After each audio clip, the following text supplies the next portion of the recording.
अस्सलाम वालेकुम, मैं हूं शाहजेब खानजादा। पाकिस्तान में कोरोना वायरस की वबा तशवीशनाक सूरत हाल इख्तियार करती जा रही है। हालात कंट्रोल से बाहर होते नजर आ रहे हैं। जिन खतरात का इजहार किया जा रहा था वो अब करीब आ रहे हैं और कोरोना के फैलाव को रोकने के लिए दोबारा मुख्तलिफ इलाकों का लॉकडाउन किया जा रहा है। पाकिस्तान में गुज़िश्ता 24 घंटों में मजीद 5,248 केसेस के बाद कोरोना के मरीजों की तादाद 1,44,478 से जायद हो चुकी है और मजीद 97 अफराद की अमवात के बाद मरने वालों की तादाद 2,729 पर पहुंच गई है। पाकिस्तान कोरोना वायरस से मुतासरा ममालिक की फहरिस्त में मुसलसल ऊपर आ रहा है और पाकिस्तान के 20 बड़े शहर कोरोना वायरस के फैलाव का बड़ा सबब बन रहे हैं, जिनकी शनाख्त national command and operation centre ने की है, जहां कोरोना वायरस के केसेस हॉटस्पॉट की शक्ल में मौजूद हैं और वहां से इन्फेक्शन और उसकी शरह में तेजी से इजाफा हो रहा है। और एनसीओसी ने इन शहरों से वायरस के फैलाव को रोकने के लिए फौरी तौर पर इकदाम करने की जरूरत पर जोर दिया है। एनसीओसी की जानिब से जिन 20 शहरों को हॉटस्पॉट करार दिया गया है उनमें कराची, लाहौर, कोयटा, पिशावर, रावलपिंडी, इस्लामाबाद, फैसलाबाद, मुल्तान, गुजरावाला, सवात, हैदराबाद, सक्खर, सियालकोट, गुजरात, घोटकी, लाड़काना, डेरा गाजी खान, खैरपुर, मर्दान और मालाकंड शामिल हैं। National command and operation centre ने इन शहरों में हॉटस्पॉट का पता टेस्ट ट्रैक और क्वारंटीन की पॉलिसी के तहत लगाया है। एनसीओसी की फहरिस्त में शामिल पिशावर भी शामिल है, जिसके 4 इलाकों में स्मार्ट लॉकडाउन नाफिज कर दिया गया है। पिशावर के डिप्टी कमिश्नर के मुताबिक अशरफिया कॉलोनी, इसके अलावा Chinar road, university road, Danishabad, E2 phase 1 Hayatabad में लॉकडाउन कर दिया गया है और सिर्फ जरूरी अशिया की दुकानें, मेडिकल स्टोर्स खुले रहेंगे। मसाजिद में भी सिर्फ 5 अफराद को बाजमात नमाज पढ़ने की इजाजत होगी। इसी तरह लाहौर, जहां पंजाब के कोरोना वायरस के सबसे ज्यादा केसेस हैं, और आज पंजाब हुकूमत ने भी फिर आज लाहौर की एक बड़ी आबादी पर दोबारा लॉकडाउन का ऐलान कर दिया है, जो कि आज डॉक्टर यास्मीन रशीद साहबा ने किया। लाहौर शहर के अंदर देखा है कि जिन इलाकों में सबसे ज़्यादा इंसिडेंट्स है उनके लिए एक डिफरेंट तदाबीर इख्तियार कर रहे हैं। कल 12 बजे के बाद ये सारे इलाके जो हैं इनको बहुत हद तक बंद कर दिया जाएगा। शादरा, मुजंग, शादबाग, हरबंसपुरा, गुलबर्ग के कुछ इलाके हैं, कुछ इलाके कैंट के हैं, निश्तर टाउन तकरीबन सारा ही, अलामा इकबाल टाउन में कुछ सोसाइटीज़ ऐसी हैं जिनमें फैलाव बहुत ज़्यादा है, उनको भी बंद कर दिया जाएगा। मिनिमम पीरियड जो है वो 2 हफ्ते का है, लेकिन इस दौरानिया में मुसलसल इसका जायज़ा किया जाएगा। अगर इस सिचुएशन में इम्प्रूवमेंट आ रही हुई तो फिर सोचेंगे कि उसको टाइम से पहले खोलें। हालांकि इससे पहले पंजाब हेल्थ डिपार्टमेंट ने 15 मई को वजीर आला पंजाब को समरी भेजी थी, जिसमें कोरोना वायरस की वजह से पंजाब, खासतौर पर लाहौर में तशवीशनाक सूरत हाल की निशानदही की गई थी। इस समरी के मुताबिक, एक माह पुरानी समरी के मुताबिक, लाहौर में तकरीबन 6,70,800 कोरोना वायरस के मरीज मौजूद हैं। इन केसेस में कोरोना वायरस की अलामात जाहिर नहीं हुई हैं, इसलिए उन्होंने अस्पतालों से रुजू नहीं किया है, मगर ये वायरस के फैलाव और मुंतकली का बड़ा जरिया है। समरी के मुताबिक लाहौर का कोई भी इलाका कोरोना वायरस से महफूज नहीं है। लाहौर में वायरस की मुंतकली का एक खतरनाक रुझान नजर आ रहा है। रिपोर्ट जोनिंग और स्मार्ट लॉकडाउन की मुखालफत करती है, 4 हफ्ते के सख्त लॉकडाउन की सिफारिश करती है। ये 1 माह पहले की बात थी, मगर इससे पहले ये रिपोर्ट आई, उसके बावजूद मुकम्मल तौर पर सब खोल दिया गया, ट्रांसपोर्ट, मार्केट सब खोल दिया गया, SOPs की पाबंदी नहीं हुई। हमने रिपोर्ट यास्मीन रशीद साहिबा के आगे रखी थी तो उन्होंने मामले को सुप्रीम कोर्ट पर डाल दिया। आप ही की वजारत एक अलग बात कर रही थी और पंजाब हुकूमत बिल्कुल अलग फैसले कर रही थी। इसमें तो लॉकडाउन मजीद सख्त करने की बात की गई, स्मार्ट लॉकडाउन या जोनिंग की मुखालफत की गई कि उसकी कोई जस्टिफिकेशन नहीं रह गई है, क्योंकि पूरे सूबे में ये फैल गया है, पूरे शहर में फैल गया है। 6,70,000 लाहौर में इन्होंने कहा कि इन्फेक्ट हो सकते हैं। फिर क्या वजह है कि ना ये रिपोर्ट मंजर आम पर आई, ना इसकी सिफारिशात पर अमल दरामद हुआ? उस दिन जब ये हमने समरी निकाली है तो उसी शाम सुप्रीम कोर्ट ने एक आपको पता है कि डिसीजन दी कि the lockdown should be eased of. तो जब लॉकडाउन का ईज ऑफ सुप्रीम कोर्ट की तरफ से एक डिसीजन आ गया तो उस समरी को आगे चलाने का कोई जवाज़ नहीं बन रहा था। So by the time it reached, I think one of the departments already this was out, क्योंकि वो तो हमने सारे सेक्रेटरीज के अंदर सर्कुलेट करनी थी for their opinion. Tehreek Insaf हर चीज़ दूसरों पर डाल देती है। सुप्रीम कोर्ट का फैसला आया है 18 मई को लॉकडाउन में नरमी का फैसला किया है पंजाब हुकूमत ने 9 मई को। 11 मई को पंजाब हुकूमत ने बाजार और मार्केट्स खोल भी दी। 15 मई को अगर ये रिपोर्ट आ गई थी, तो ये रिपोर्ट सुप्रीम कोर्ट के सामने नहीं रखी गई है, तो सारे फैसले हो चुके थे। शॉपिंग मॉल्स, ऑटोमोबाइल्स खोलने का फैसला, शॉप्स खोलने का 18 मई को हो गया। तो ये तो सारा आप लोग पहले ही फैसला कर चुके थे, सुप्रीम कोर्ट कहां से आ गई इसमें? देखिए जी, फैसले हुए थे ना, खोलने के फैसले हुए थे, उनकी इम्प्लीमेंटेशन जो है ये तो आपको पता है कि 18 से ही शुरू हुई। और उससे पहले जैसे मैंने आपको कहा है कि जिस दिन ये चली है फाइल, उसके दूसरे दिन आ गया था सुप्रीम कोर्ट का। नहीं डॉक्टर साहब, बाद में आया सुप्रीम कोर्ट का फैसला। सुप्रीम कोर्ट ने तो अपने फैसले में सिंध हुकूमत को पंजाब हुकूमत की मिसाल दी है कि अगर वो इस तरीके से खोल रहे हैं तो आप क्यों इतनी सख्ती कर रहे हैं। वो तो फैसले में मिसाल दी है सिंध हुकूमत को पंजाब हुकूमत की, सुप्रीम कोर्ट ने। जी मैं देखिए, आप try to understand, this was actually just for Lahore. और उसमें हमने एक सजेशन देनी थी ना गवर्नमेंट को कहा था कि ये जो आपने सैम्पलिंग कराई है, उस सैम्पलिंग के मुताबिक हमें ये लगती है सिचुएशन। लेकिन अगर मैं अब अपने आप को देखूं तो मेरा ख्याल है जो हमने उस वक्त एक्स्ट्रापोलेशन की थी वो शायद थोड़ी बहुत गलत साबित हुई है। रिपोर्ट पर अमल नहीं हुआ, सब कुछ खोल दिया गया और अब 1 महीने के बाद अक्सर लाहौर के इलाके बंद किए जा रहे हैं। इसी तरह आलमी इदारा सेहत ने भी कोरोना के केसेस में इजाफे पर 7 जून को वज़ीर सेहत पंजाब यास्मीन राशिद को खत लिखा था, जिसमें रोजाना 50,000 टेस्ट करने के साथ लॉकडाउन की तजवीज़ दी गई थी और पूरे पाकिस्तान के हवाले से उन्होंने तजवीज़ दी। कल असद उमर ने बताया है कि अगर इक़दामात ना किए गए तो जून के आखिर तक 3 लाख और जुलाई के आखिर तक 12 लाख कोरोना केसेस हो सकते हैं। साथ उन्होंने ये भी बताया कि टेस्टिंग कैपेसिटी को 1 लाख तक ले जाया जाएगा। टेस्टिंग कैपेसिटी तो ज़्यादा बढ़ाई जाएगी, मगर 1 लाख टेस्ट हो सके ये यकीनी बनाया जाएगा रोज़ाना की बुनियादों पर। देखते हैं कि ये मामला कहां तक जाता है। हमारे साथ मुर्ज़ाबाब साहब मौजूद हैं, उनसे पूछेंगे कि सिंध में इस हवाले से क्या फैसले होंगे। डॉक्टर यास्मीन राशिद साहिबा भी हमें ज्वाइन करेंगी, उनसे भी बात करेंगे कि मज़ीद शहरों में क्या सूरत हाल होगी। मुर्ज़ाबाब साहब बहुत शुक्रिया। कराची, सक्खर, हैदराबाद, कराची, घोटकी, लाड़काना भी मौजूद हैं NCOC की इस लिस्ट में। आप लोग क्या करने जा रहे हैं? पेशावर में शुरू हो गया है लॉकडाउन, साथ ही लाहौर के भी बहुत सारे इलाकों में। देखिए शादिब साहब, जो आपके सारे इंट्रो में बातचीत चल रही थी, एक चीज तो बड़ी क्लियर होती है कि इनिशियली जो हमारी स्ट्रैटेजी थी पाकिस्तान भर में, वो स्ट्रैटेजी परहैप्स कोरोना वायरस से लड़ने की नहीं थी, वो सिंध हुकूमत से लड़ने की थी। हम जो फैसला करते थे उसकी नफी फेडरल गवर्नमेंट करती थी, हमारे बाकी जो प्रोविंशियल काउंटर पार्ट्स हैं वो करते थे। और आपने खुद सुप्रीम कोर्ट के उस फैसले का हवाला दिया जिसके अंदर सुप्रीम कोर्ट ने हमारे साथ डांट डपट की, ये कह के कि जी पंजाब ये चीज कर रहे हैं, आप वो चीज क्यों नहीं कर रहे हैं। तो असल मैं समझता हूँ जो बड़ी एक अनफॉर्चुनेट सिचुएशन बहैसियत गवर्नमेंट के लिए हमारे लिए ये थी कि हम परहैप्स फेल हुए, तमाम गवर्नमेंट के वो मिल के कौमी पॉलिसी नहीं बना पाए। और अब जो असद उमर साहब अपनी फ्रस्ट्रेशन का इजहार कर रहे हैं, या पंजाब गवर्नमेंट ये बात कर रही है, वजीर आजम साहब जो आप बात कर रहे हैं, ये तमाम बातें जो बड़ी अलार्मिंग सिचुएशन है, इसके बारे में हम कई रोज से बात कर रहे थे। मैं समझता हूँ आज भी बजाय इसके कि इसको इंडिविजुअल बेसिस के ऊपर ये फैसला किया जाए, हम सब इस बात का हमें अंदाजा है कि पाकिस्तान भर में सिचुएशन बड़ी अलार्मिंग है। वजीर आजम पाकिस्तान को फौरी तौर पर NCC का इजलास तलब करना चाहिए, तमाम वज़राए आला वहां पर मौजूद हो और एक नई कौमी पॉलिसी तरतीब देने की जरूरत है, ताकि चले जो माजी में होना था हो गया। Moving forward we should be on the same page और हम सबको लॉकडाउन के हवाले से इफेक्टिव मगर NCOC के प्लेटफॉर्म में भी सूबे हैं, ज़ाहिर NCC में हो इजलास अच्छी बात है, मगर एक एक दिन बहुत काउंट करता है। हमने देखा है कि बरतानिया के बारे में आया कि 1 हफ्ता पहले लॉकडाउन हो जाता तो अमवात की जो शरह है वो बहुत ज़्यादा कम होती, आधे लोग मरते। चीन के बारे में भी ये बात आई थी। इसलिए मैं आपसे पूछना चाह रहा हूँ, जब लाहौर पेशावर ने तेज़ी से फैसले कर दिए, कराची, सक्खर, हैदराबाद का नाम है, घोटकी, लाड़काना का नाम है, आप लोग क्या फैसले करने जा रहे हैं फौरी तौर पर इस हवाले से?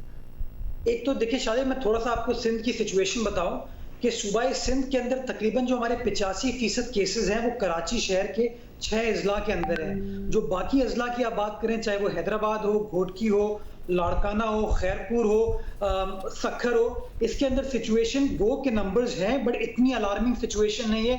तकरीबन कोई ऑन एन एवरेज मैं समझता हूँ एक डिस्ट्रिक्ट में 1400 से 1500 केसेस हैं, मतलब 2000 से ऊपर केसेस क्रॉस नहीं किए। लेकिन अगर आप कराची की बात करते हैं तो मैं जिला ईस्ट की बात करूं तो जिला ईस्ट में हम 10,000 केसेस क्रॉस कर चुके हैं। अगर डिस्ट्रिक्ट साउथ की मैं बात करता हूं, वहां पर तकरीबन कोई 9,800 केसेस है और इस तरह बाकी हमारे डिस्ट्रिक्ट में भी सिचुएशन है।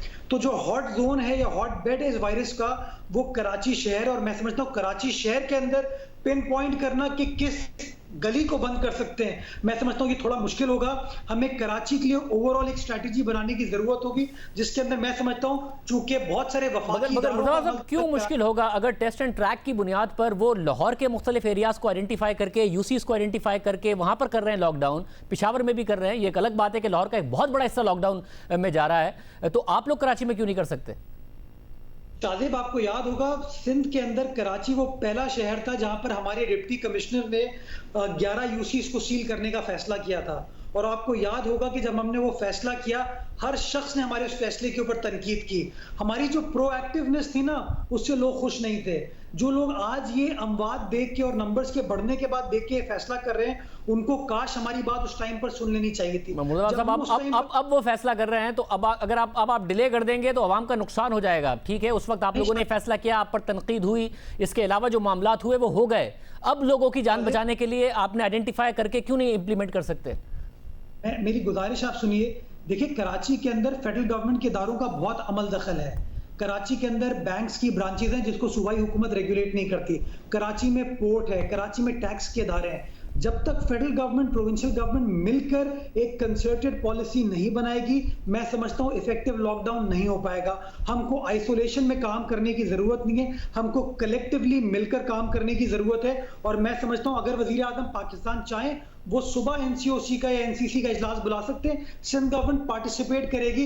बट मैं समझता हूं वक्त आ गया है कि आप मुर्तज़ा साहब ये कह रहे हैं कि आपको पता है, एरियाज भी पता हैं, टेस्ट एंड ट्रैक की बुनियाद पर सब चीजें आपको पता हैं, मगर अब वजीर आजम बैठकर, क्योंकि कराची के बहुत सारे एरियाज फेडरल कंट्रोल में या दूसरे इदारे उनको कंट्रोल करते हैं, तो आप कह रहे हैं कि वो बताएंगे, तो फिर आपको एरियाज पता है मगर उनकी ओनरशिप के साथ आप उस पर लॉकडाउन करेंगे?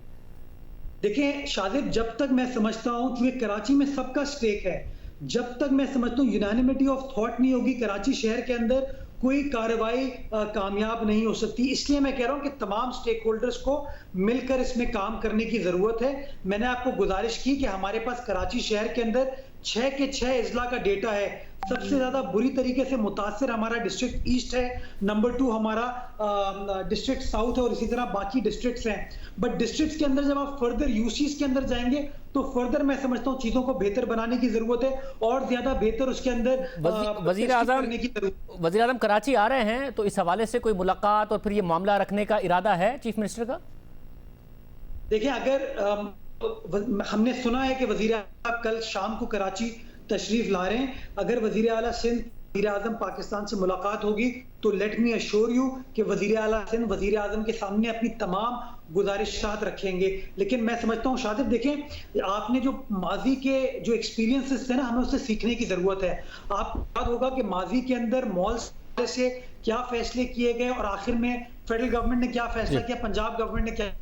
सिमिलरली टूरिज्म के हवाले से मैं समझता हूँ जब आप इस से लड़ रहे हैं, लोगों को घर में आइसोलेट करने की कोशिश कर रहे हैं, वजीर आजम पाकिस्तान ने फैसला किया कि नहीं जी, टूरिज्म खोलने की जरूरत है। ये भी बड़ा जरूरी है। बहुत शुक्रिया मुर्तज़ा साहब हमारे साथ मौजूद थे। कल वजीर आजम अगर मिलते हैं और फिर मामलात वो ज़रूर रखेंगे। अब ये एक नई बात है, सिंध हुकूमत कह रही है कि जी, क्योंकि बहुत सारे फेडरल इदारों के मातहत भी एरियाज़ हैं, इसलिए फेडरल गवर्नमेंट की ओनरशिप के साथ ही हम करेंगे। डेटा हमारे पास मौजूद है। पंजाब और क्या करने जा रहा है, लाहौर में बहुत सारे इलाके, बहुत सारा बड़ा एरिया लाहौर का जब लॉकडाउन में जा रहा है। बहुत शुक्रिया डॉक्टर यास्मीन राशिद साहिबा। फैसलाबाद, गुजरांवाला, मुल्तान, सियालकोट, गुजरात, डीजी खान, बहुत से एरियाज़ का इसमें जिक्र किया गया है। क्या दूसरे शहर का भी एक बड़ा हिस्सा लॉकडाउन किया जाएगा लाहौर की तरह?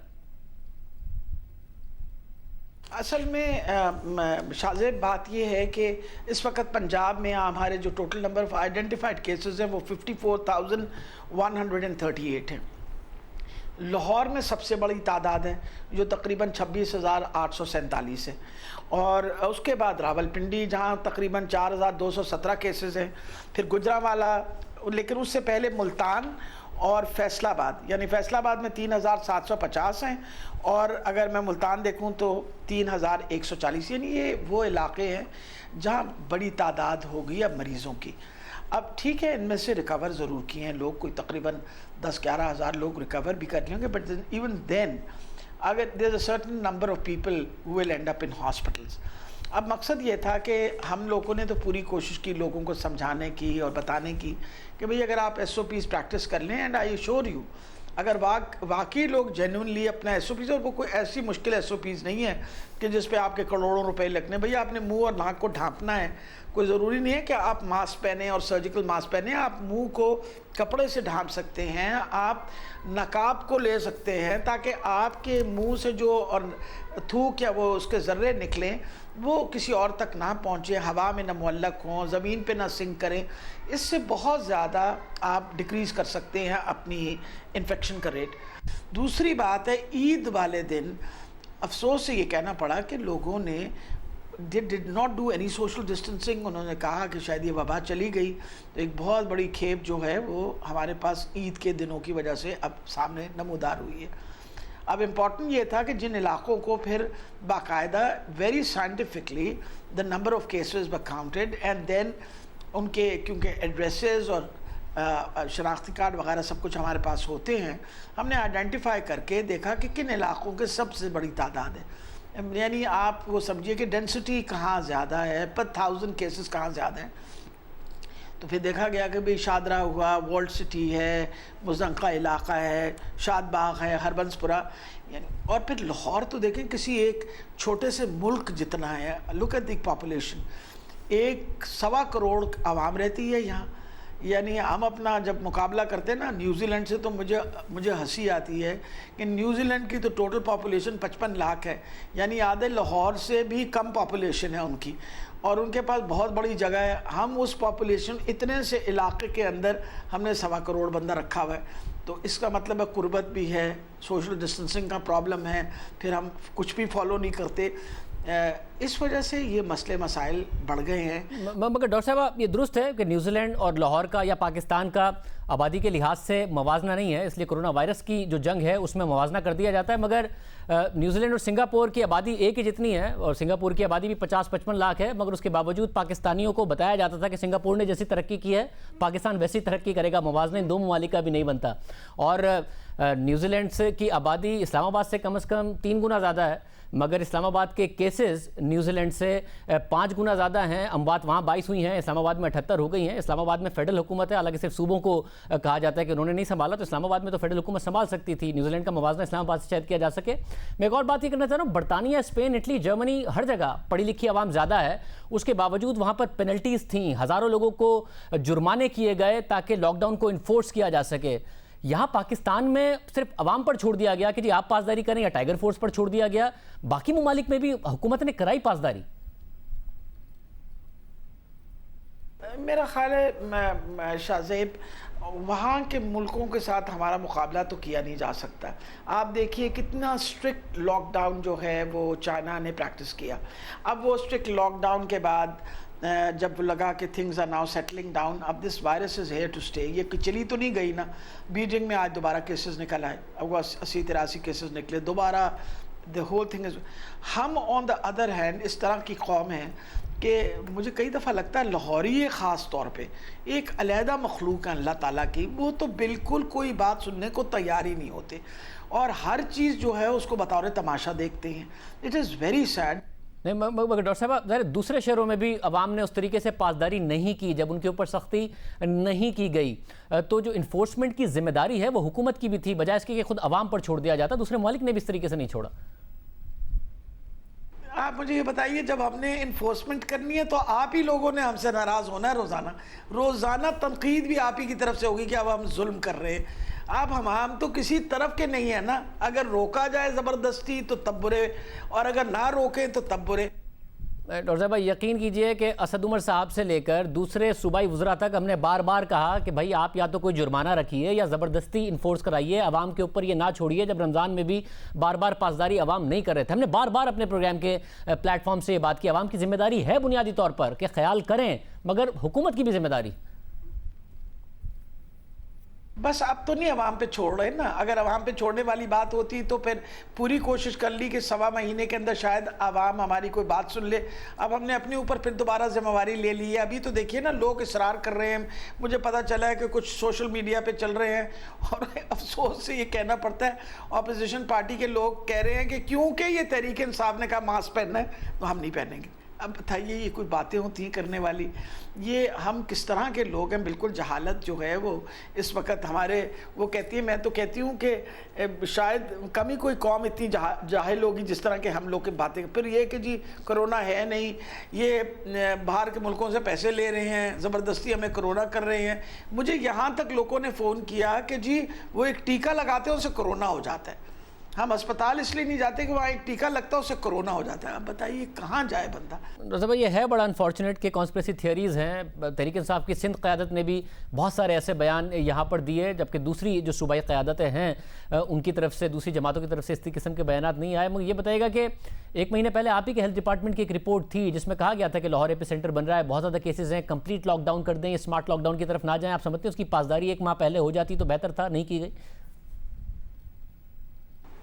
अच्छा, असल में अगर आप देखें ना शाहज़ेब, आप कोई दुनिया का मुल्क जो है ना, इतनी बड़ी बड़ी इकोनॉमीज जो हैं दे गोइंग टुवर्ड्स बैंक्रप्सी।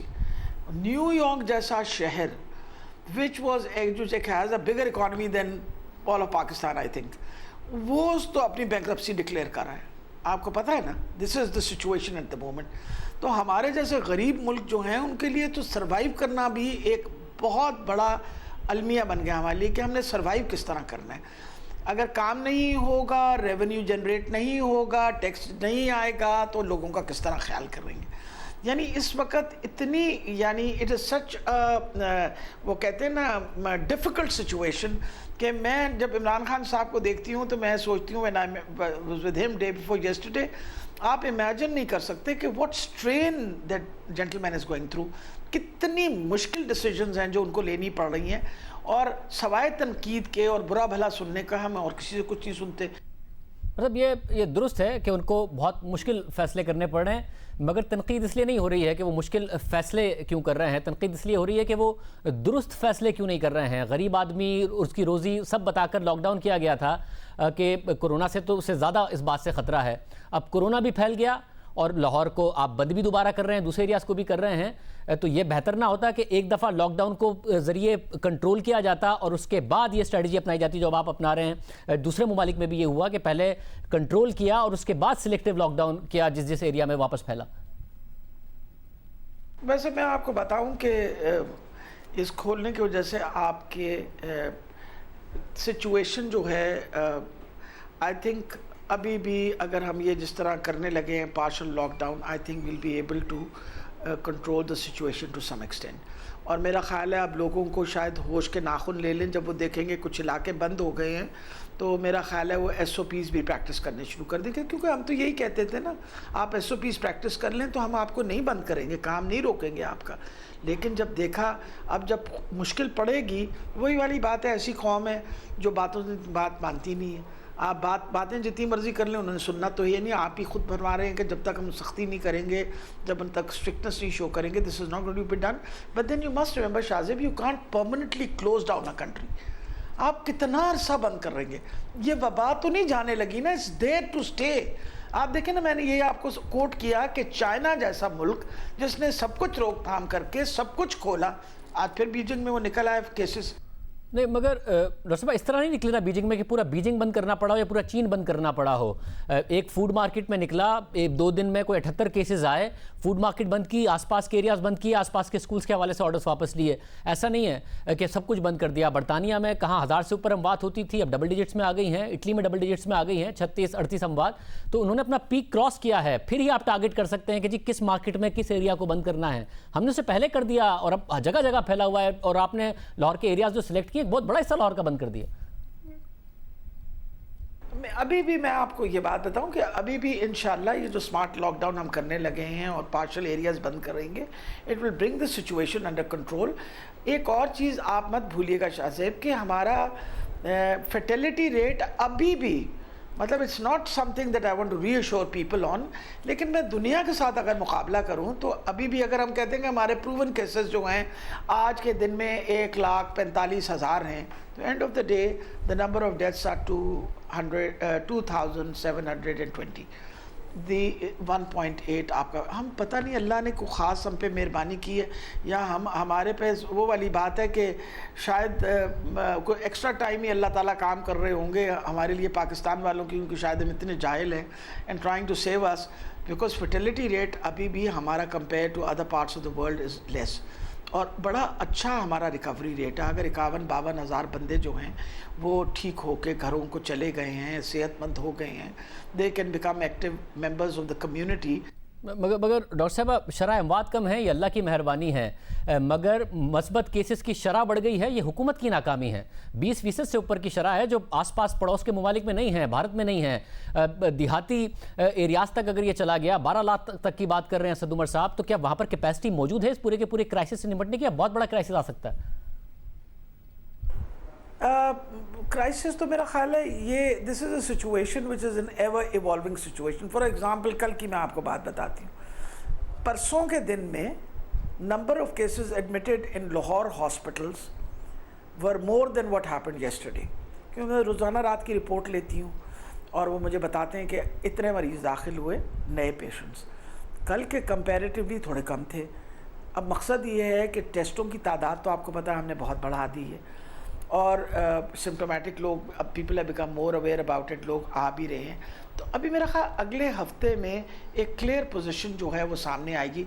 अभी तक हमने जितनी प्रोजेक्शंस की हैं we come out wrong on them, I hope you know that. हम वैसे प्रोजेक्शंस में गलत भी होते रहे हैं, मतलब हुए हैं, मगर वो लॉकडाउन की वजह से हुए, और वो था कि जो हमने जितना सोचा था उतनी नहीं हुई हैं। इस दफ़ा गलत हो रहे हैं कि जितना सोचा था उससे ज़्यादा केसेस आ रहे हैं। तो ये उम्मीद करें कि जो पॉजिटिविटी का रेशो है वो 20% से नीचे जाए, 15-10% और फिर सिंगल डिजिट में जाए, ताकि ज़रा एक कंफर्टेबल पोजीशन हो।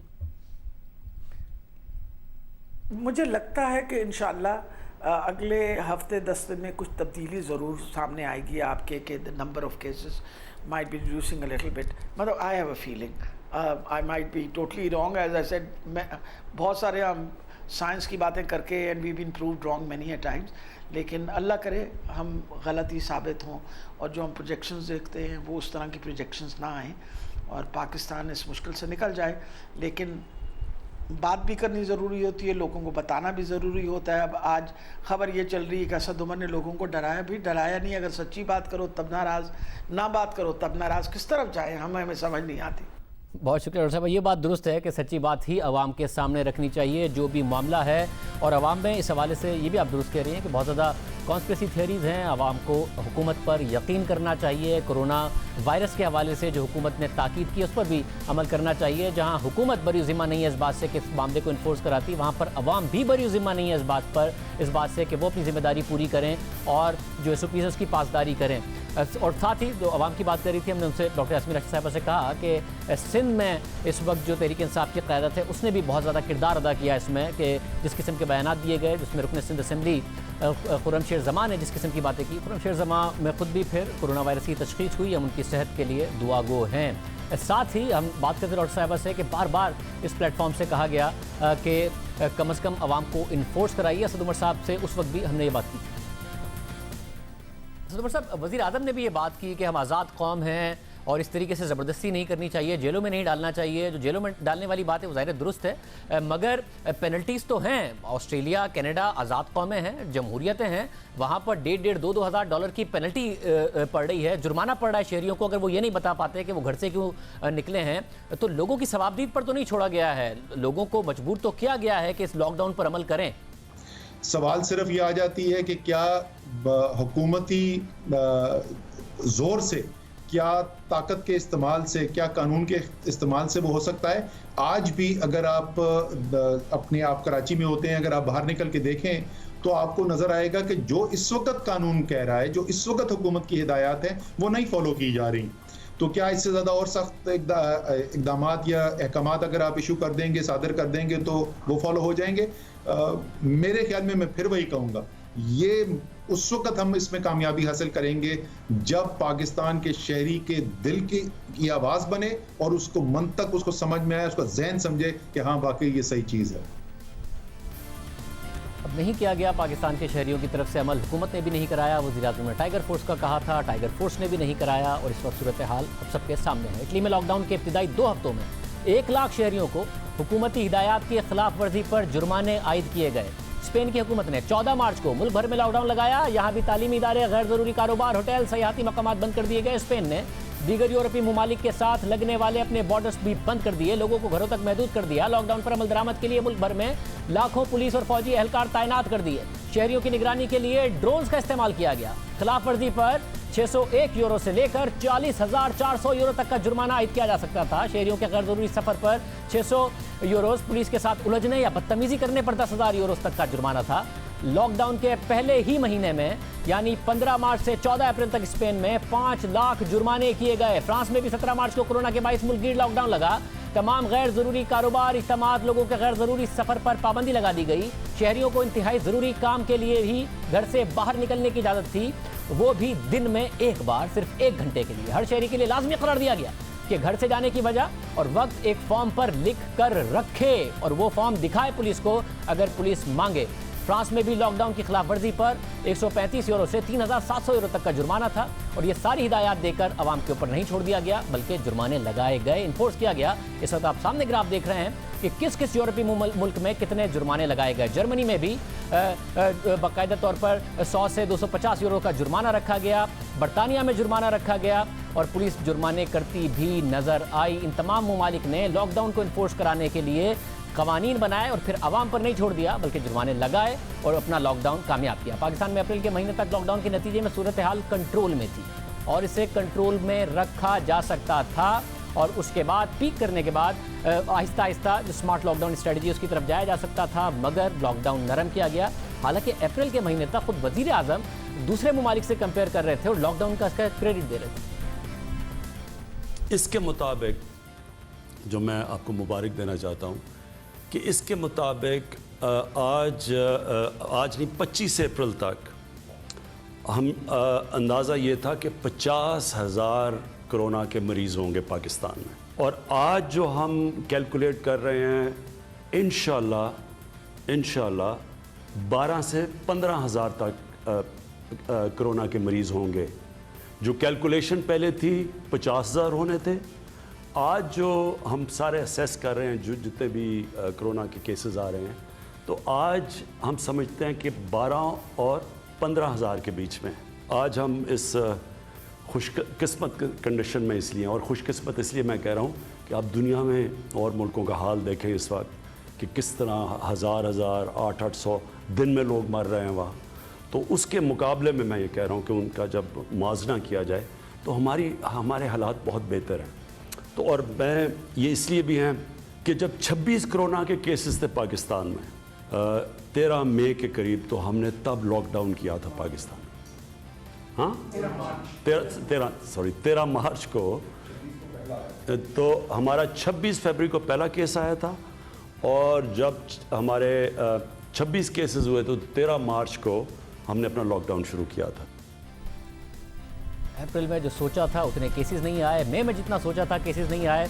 वज़ीर आज़म ने कहा था कि 15 मई तक शायद प्रेशर आए, वो भी नहीं आया और फिर सब कुछ खोल दिया गया। और जब सब कुछ खोला जा रहा था तो डॉक्टर्स हाथ जोड़कर इल्तिजा कर रहे थे कि लॉकडाउन इस तरीके से ना खुले। खुदा ना खास्ता इस तरह की सिचुएशन चलती रही तो मुझे ये डर है ऐसा ना हो कि हम रोडों पे लोगों का इलाज कर रहे हो, हम डिसाइड कर रहे हो कि आपके रिश्तेदारों में से कौन सा ऐसा है जो 35 साल का है और कौन सा ऐसा है जो 55 साल का है।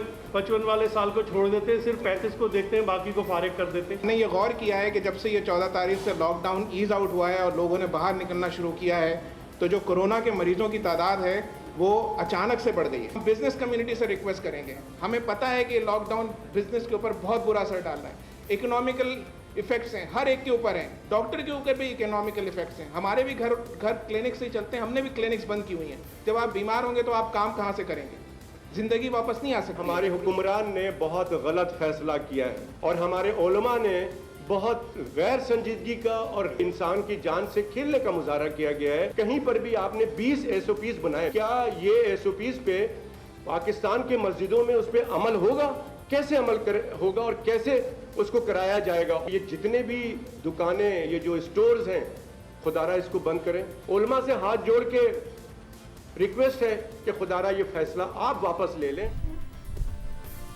सिंध में डॉक्टर्स ने ये प्रेस कॉन्फ्रेंस की तो वफाकी हुकूमत की तरफ से ये इल्ज़ाम लगा दिया गया कि पीपल्स पार्टी की हुकूमत के कहने पर डॉक्टर्स ने ये प्रेस कॉन्फ्रेंस की। तो डॉक्टर साहबान है बुनियादी तौर पर ये सियासत कर रहे हैं और ये पाकिस्तान पीपल्स पार्टी की हुकूमत के कहने पे सियासत कर रहे हैं। अच्छा? ये इन्होंने खुद से प्रेस कॉन्फ्रेंस नहीं की। अच्छा? ये इनसे प्रेस कॉन्फ्रेंस करवाई गई है। डॉक्टर्स के ऊपर हम इस तरह का अगर इल्जाम लगाएं कि क्राइसिस नहीं, की डॉक्टर्स को सिचुएशन क्यों में- नहीं कह सकते?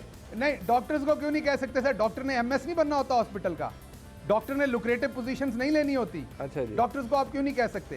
डॉक्टर्स ठेकों में फैसले नहीं करते, डॉक्टर करप्शन में इन्वॉल्व नहीं इस मुल्क में कभी हुए। इसको सियासी दे रहे हैं या इसके ग्राउंड रियलिटीज नहीं देख रहे। अच्छा। इनके नजदीक गरीबों का कोई लेना देना नहीं, वो भले मर जाए। सिंध के डॉक्टर्स पर ये इल्ज़ाम लगा तो अगले दिन पंजाब के डॉक्टर्स ने वही बात की जो सिंध के डॉक्टर्स ने की। जो सऊदी गवर्नमेंट हुकूमत ने फैसले किए हैं, जो दुबई की गवर्नमेंट ने फैसले किए हैं, एज अ मुस्लिम कंट्रीज जो फैसले किए हैं, हमें भी पाकिस्तान को उन्हीं फैसलों के साथ चलते रिट ऑफ द गवर्नमेंट जो है उसको इस्टेब्लिश करना होगा। दरख्वास्त करना चाहूँगा कि खुदारा किसी इस तजर्बागाह को आज जिस तरीके से ग्राफ बढ़ा 10,000 से हमारे लोग ज़्यादा यहाँ पे अब इफेक्ट हो गए हैं और जबकि हम लोग अभी उनके जो है टेस्ट करने की कैपेसिटी नहीं करते। यकीन जाने ये हज़ारों में नहीं है, अल्लाह माफ़ करे, ये माफ़ करे, इसकी तादाद बहुत ज़्यादा है। कहते बड़ा अजीब लगेगा अगर कहें कि ये लाखों में है, लेकिन इससे ये कमतर कतई तौर पे नहीं है। अभी थोड़ा सा जो रिलीफ किया है उसके अंदर ही आप देखते हैं कराची के अंदर क्या हो रहा है, लाहौर के अंदर क्या हो रहा है, पिंडी के अंदर क्या हो रहा है और हमारे बाकी शहरों में और देहात के अंदर क्या हो रहा है। तो हम ये समझते हैं कि इस लॉकडाउन पॉलिसी को बड़ा मौसर तरीके से इम्प्लीमेंट करना चाहिए और इस लॉकडाउन पॉलिसी के अंदर मजहबी रसूमात और मजहबी हमारी अकीदत है उसके ऊपर भी इसकी पाबंदी होनी चाहिए। कारखाने के अंदर भी उसी वक्त ये चलेगी कि जब अगर कारखाने के अंदर हम लोग बैठे हैं तो फिर कारखाने के साथ ये चीज़ें जो आके आ सकती हैं। जब कि कारखाना चलेगा, जब ज़िंदगी चलेगी तो फिर ये सारी चीज़ें आगे आएगी और उस वक्त कारखाना और ज़िंदगी चलेगी जब सेहत होगी, जब हमारे साथ ये सब चीज़ें होंगी। और फिर उसके अगले दिन खैबर पख्तूनख्वा के डॉक्टर्स ने भी ये बात दोहराई। पीक टाइम अभी आ रहा है, जो अगले जो 3 से 4 हफ्ते मजीद इसके लिए पीक टाइम है जिसमें पूरी की पूरी मुल्क इसके लपेट में आ सकता है। हुकूमत वक्त ने जो फैसला कर लिया कि लॉकडाउन में रिलैक्सेशन और बिजनेस कम्युनिटी की कि मार्केट रमज़ान में ओपन और इसी तरह बाकी जगह रमज़ान में ओपन, हमारे ये कुछ सारे साथ हैं कि एक तो हुकूमत बिल्कुल हकीकी मानों में लॉकडाउन को इम्पोज करे और जिसको लॉकडाउन कहते कि वो नज़र आ जाए कि वो लॉकडाउन है। हम गवर्नमेंट से रिक्वेस्ट करते हैं कि जो लॉकडाउन पॉलिसी है उसको सही मानों में इम्प्लीमेंट कर ले। लॉकडाउन का ये मतलब नहीं है कि यूनिवर्सिटी रोड पे जो दुकानें खुली है बस ठीक है लॉकडाउन हो गया, नहीं। लॉकडाउन का मतलब ये है कि अगर पेशावर में लॉकडाउन है तो पेरिफेरी में भी लॉकडाउन हो, आपकी सिटी में भी हो, आपकी दुकानें भी बंद हो, आपकी शॉपिंग मॉल भी बंद हो। हमारे सूबे के तमाम बड़े अस्पतालों के डॉक्टर्स इस वक्त इन्फेक्ट हो चुके हैं और ये नंबर बढ़ता है रोज़ों में और ऐसे हालत पे पहुंच जाता है जब वेंटिलेटर्स की ज़रूरत हो जाए तो हम लोग इसको कवर नहीं कर पाएंगे। पाकिस्तान में रमज़ान शुरू हो चुका है। हम सब उलमा कराम से इंतहाई आजिज़ाना तौर पे रिक्वेस्ट करते हैं कि प्लीज़ अपने इस डिसीजन को रिवर्स करें, वरना इसका जो नतीजा निकलेगा वो नतीजा ऐसा होगा कि शायद सड़कों पे मरीज़ पहुंच जाए और शायद हमारे पास हमारा हेल्थ सिस्टम बिल्कुल कोलैप्स कर जाए। डॉक्टर्स की कोई सुन नहीं रहा था, लॉकडाउन उठाया जा रहा था। फिर सिंध की खवातीन डॉक्टर्स ने भी रो रो कर हुकूमत और आवाम से इंतजार किया। हमारे डॉक्टर्स एक्सपोज होते जा रहे हैं। डॉक्टर्स पे ये प्रेशर है कि जब वो कोरोना का मरीज देख के घर जाते हैं उनको अपने माँ बाप के साथ भी बात करनी है, अपने बच्चों को भी संभालना है, अपने घर वालों को भी संभालना है। वो मुझे कहते हैं कि डॉक्टर नुसरत हम घर कैसे जाएं, हम कहाँ जाएं, क्योंकि हमारे बूढ़े माँ बाप हैं, उनकी हिफाजत, हमें अपनी जान की तो परवाह नहीं है लेकिन अपनी फैमिली की तो सबको परवाह होती है। अब हमारी जिम्मेदारी है कि हम डॉक्टरों को बचाएं, क्योंकि अगर डॉक्टर मरना शुरू हो गए तो फिर मरीजों को देखने वाला भी कोई भी नहीं होगा। और फिर सब कुछ खुल गया। डॉक्टर्स बुरी तरह मुतासिर हुए, अवाम बुरी तरह मुतासिर हुए, केसेस बुरी तरह पाकिस्तान में बढ़ते रहे और कल असद उमर साहब ने बताया कि पाकिस्तान में जून के आखिर तक 3 लाख और जुलाई के आखिर तक 12 लाख लोग के मुतासिर होने का खदशा है। इस वक्त सूरत हाल जा रही है, अगर इसमें कोई तब्दीली न की गई तो हमें हमारे जो माहिरीन हैं वो ये बता रहे हैं कि जब तक जून के आखिर तक हम पहुँचेंगे तो इस तादाद में तकरीबन 2 गुना का इजाफा हो चुका होगा। यानी ये तकरीबन 3 लाख तक भी पहुंच सकती है तादाद उन लोगों की जो कोरोना का टेस्ट होने के बाद पॉजिटिव केस आए, जिनको कोरोना का मर्ज हुआ। जुलाई के आखिर तक यही नंबर, जहां जो इस वक्त तादाद जो है तकरीबन 1.5 लाख केसेस की है, वो बढ़कर जुलाई के आखिर तक 10 से 12 लाख के दरमियान पहुंच सकती है। तो हमें ब्रेक शामिल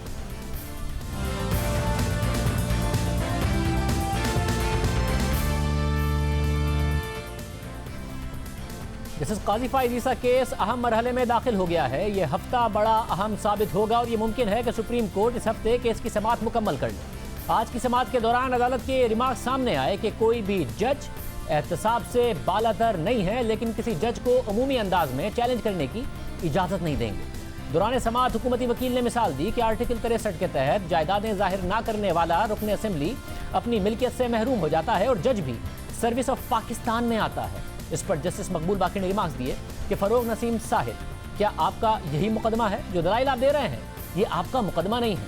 इस दौरान बेंच के सरबरा जस्टिस उमर अता बंदियाल ने कहा कि आपका नुक्ता यह था कि मवाद काउंसिल के सामने आने के बाद बाकी चीज़ों की अहमियत नहीं रही। जस्टिस मकबूल बाकी ने रिमार्क्स दिए कि किसी फोरम पर यह साबित करें कि अहलिया को जायदाद खरीदने के लिए जज ने पैसे दिए।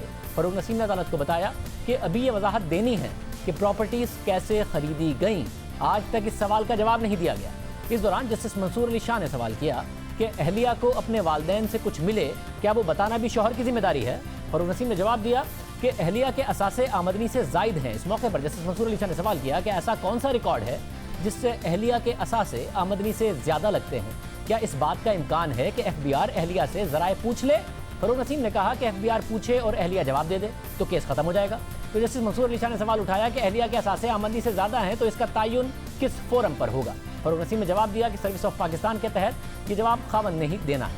फरोग नसीम ने कहा कि ये नहीं हो सकता कि सरकारी मुलाजिम का बेटा लग्जरी गाड़ी चलाता फिरे और उससे कोई पूछे भी नहीं। तो जस्टिस मुनीब अख्तर ने वफाक के वकील को मुखातिब करते हुए कहा कि आपका मुकदमा जायदादों की मिल्कियत से मुताल्लिक है, किसी के रहने सहने का अंदाज का मुकदमा आपका नहीं है। रेफरेंस में मनी लॉन्ड्रिंग और फॉरेन एक्सचेंज की मुंतकली की बात की गई है, इसके बारे में दलाइल दें। समाअत के दौरान जस्टिस मंसूर अली शाह ने अहम रिमार्क्स दिए कि अगर जजेस काबिल एहतसाब हैं तो फिर हुकूमत भी काबिल एहतसाब है।